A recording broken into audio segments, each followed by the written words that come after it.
இது ஃபர்ஸ்ட் மலேசியாவின் செய்திகள் உங்களுக்காக.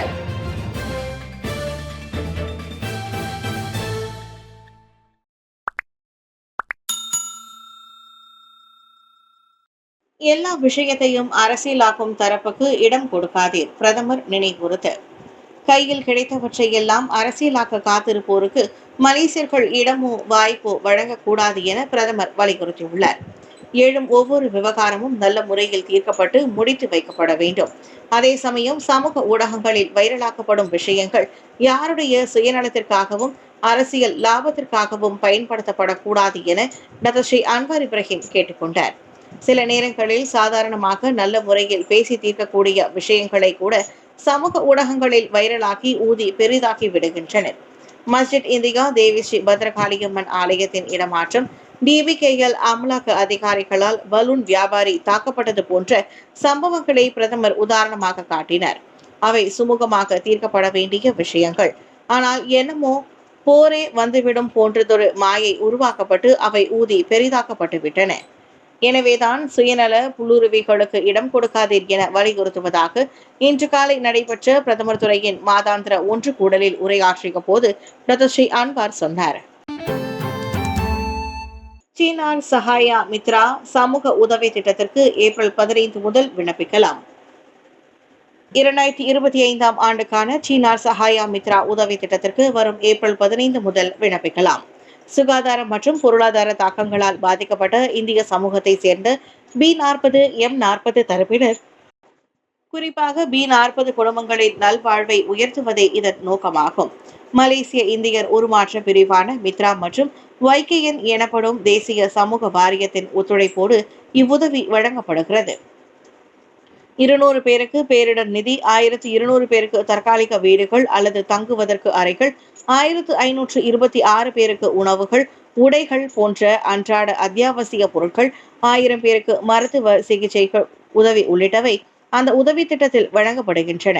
இது தவிர 160 பேருக்கு மடக்கக்கூடிய கட்டல் வசதி, 1200 பேருக்கு இறப்பு காரிய செலவு, 6005 பேருக்கு உணவு கூடைகள், 2026 பிரசவ தாய்மார்களுக்கான உதவி, 4000 பிள்ளைகளுக்கு பள்ளி உபகரணங்கள் வாங்குவதற்கான பற்றுச்சீட்டுகள், 630 தமிழ் பள்ளி மாணவர்களுக்கு பள்ளி பேருந்து மானியமும் வழங்கப்படுகின்றன.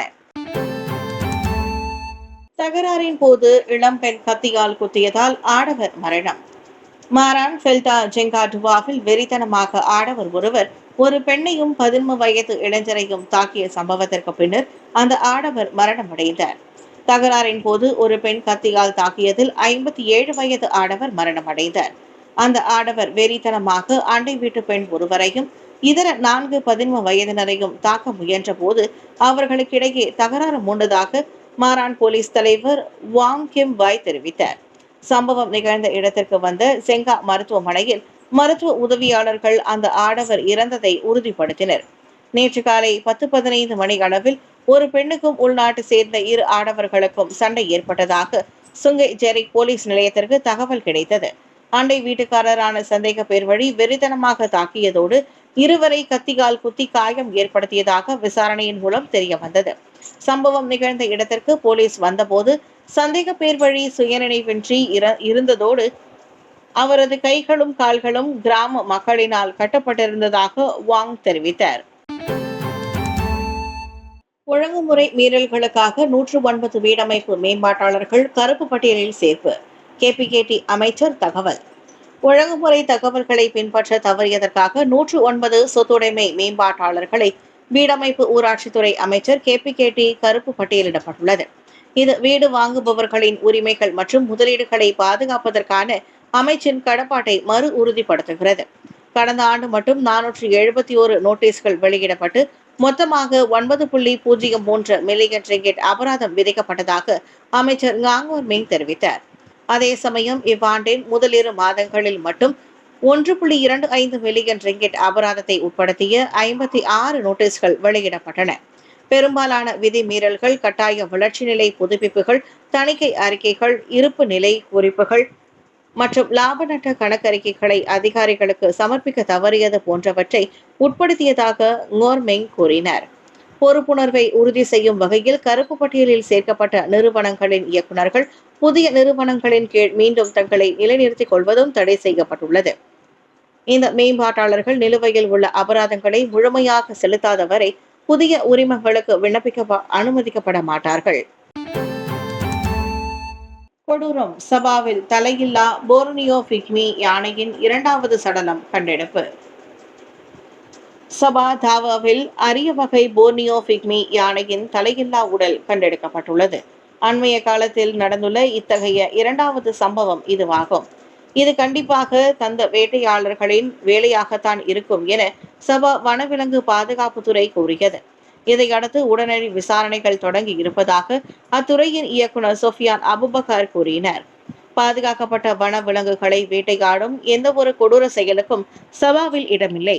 எனவே சம்பந்தப்பட்டவர்களை அடையாளம் கண்டு நீதியின் முன் நிறுத்துவோம் என்றார் அவர். தலையில்லா யானைகளின் சடலங்கள் கண்டெடுக்கப்பட்டது குறித்து சபா சுற்றுலா, கலை, சுற்றுச்சூழல் துறை அமைச்சர் டத்துஸ்ரீ கிறிஸ்டினா லியோவும் வருத்தம் தெரிவித்தார்.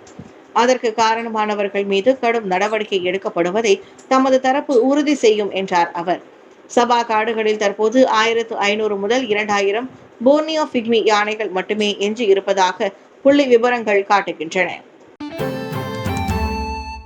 50 கிலோகிராம் கற்பாறை மேலே விழுந்து மோட்டார் சைக்கிள் ஓட்டி மரணம். பினாங்கு ஜாலான் பயா தெரபோங்கில் 50 கிலோகிராம் எடையிலான கற்பாறை மேலே விழுந்ததில் மோட்டார் சைக்கிள் சென்ற வங்காளதேச கட்டுமான தொழிலாளி பரிதாபமாக உயிரிழந்தார்.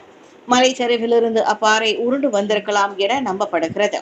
வெள்ளிக்கிழமை மதியம் பாயான் லெபாஸில் இருந்து பர்லிம் செல்லும் வழியில் அவ்வாடவருக்கு அத்துயரம் ஏற்பட்டதாக திமோர் லாவுட் மாவட்ட போலீஸ் துணைத் தலைவர் சூப்பரிண்டென்டென்ட் லீஸ்வி சேக் கூறினார். கற்பாறை விழுந்த வேகத்தில் அந்நபர் சாலையில் விழுந்த வேளை மோட்டார் சைக்கிளின் முன்பகுதி சேதமுற்றது. இவ்வேளையில் அச்சம்பவம் குறித்து உடனடி விசாரணை மேற்கொள்ளுமாறு பினாங்கு மாநகர் மன்றத்திற்கும் பொதுப்பணித்துறைக்கும் உத்தரவிடப்பட்டுள்ளது. அந்த கற்பாறை எப்படி விழுந்தது, அப்பகுதியில் பாதுகாப்பு அம்சங்கள் உள்ளிட்டவை குறித்து விசாரித்து அறிக்கை தருமாறும் பணிக்கப்பட்டுள்ளது. தீபகற்பத்தின் மத்திய மற்றும் வடக்கு மண்டலங்களில் பல பகுதிகளில் எரிவாயு விநியோகம் தடைப்பட்டது. கடந்த வாரம் புத்ரா ஹைட்ஸ், சுபாங் ஜயாவில் எரிவாயு குழாய் வெடித்த சம்பவத்தை தொடர்ந்து தீபகற்பத்தின் மத்திய மற்றும் வடக்கு மண்டலங்களில் உள்ள பல பகுதிகளில் எரிவாயு விநியோகம் தடைப்பட்டது.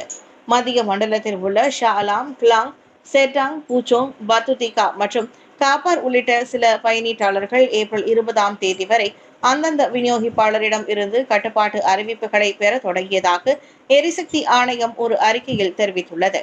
கடந்த செவ்வாய்க்கிழமை காலை 8:10 மணி அளவில் பெட்ரோனஸ் எரிவாயு குழாயில் ஏற்பட்ட தீ விபத்தில் 30 மீட்டருக்கும் அதிக உயரத்திற்கு தீ உயர்ந்து அதன் வெப்பநிலை 1000 டிகிரி செல்சியஸை எட்டியது மற்றும் அந்த தீயை அணைக்க கிட்டத்தட்ட 8 மணி நேரம் பிடித்தது.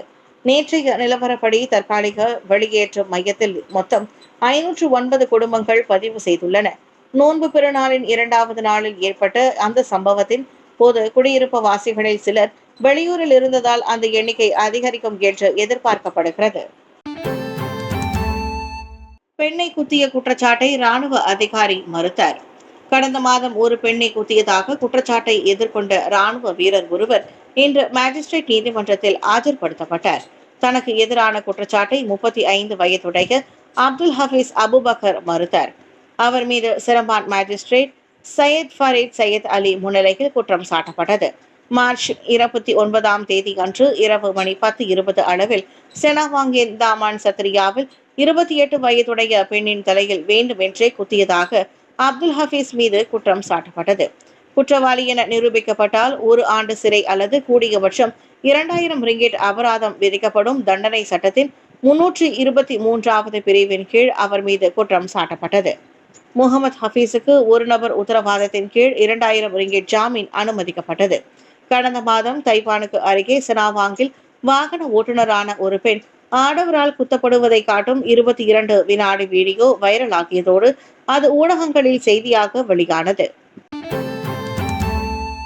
கர்நாடகாவில் மனைவியை கொன்றதற்காக 1.5 ஆண்டு சிறையில் கணவன், திடீரென உயிருடன் வந்த மனைவி.